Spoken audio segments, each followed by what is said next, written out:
Eccoci qua, a conclusione del progetto Adotta una scuola a cura di Federcanoa, Federazione Italiana Canoa e Kayak. È un onore oggi avere a conclusione di questo progetto molto intenso, molto ricco e con grande ricaduta sui nostri alunni sia della primaria che della secondaria di primo grado il dottor Mario Pandolfo, che appunto rappresenta la federazione e che si è ritrovato a collaborare con il nostro Istituto Comprensivo San Giorgio grazie al tramite del professor Giuseppe Di Blasi e alla collaborazione sempre fitta e intensa delle mie collaboratrici, la maestra Ina Brex, l'insegnante Agata Grasso e tutti i docenti che sicuramente hanno collaborato a pieno titolo perché questo progetto si realizzasse al meglio. Io credo che il progetto abbia avuto un suo forte impatto, forte riscontro sui nostri alunni, sulle famiglie, tanto che molti di loro continueranno, a prescindere da quello che è stato l'input lanciato dalla scuola, a frequentare proprio il contesto al porto di Catania. Ma passo la parola subito al dottor Pandolfo che illustrerà nel dettaglio i termini del progetto e dell'attività. Grazie.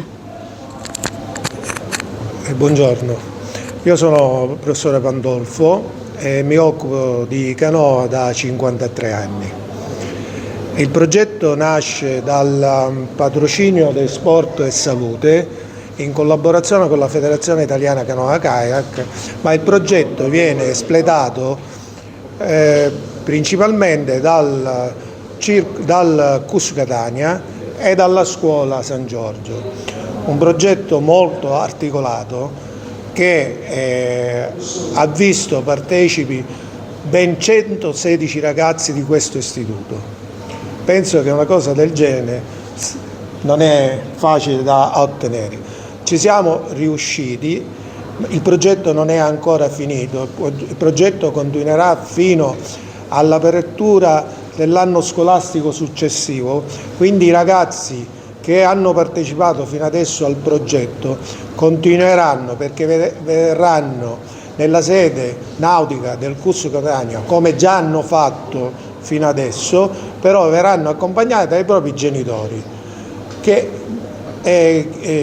Questo progetto continuerà e spero che l'anno successivo questo progetto può continuare anche con la collaborazione della scuola. La preside è entusiasta, i ragazzi sono molto entusiasti.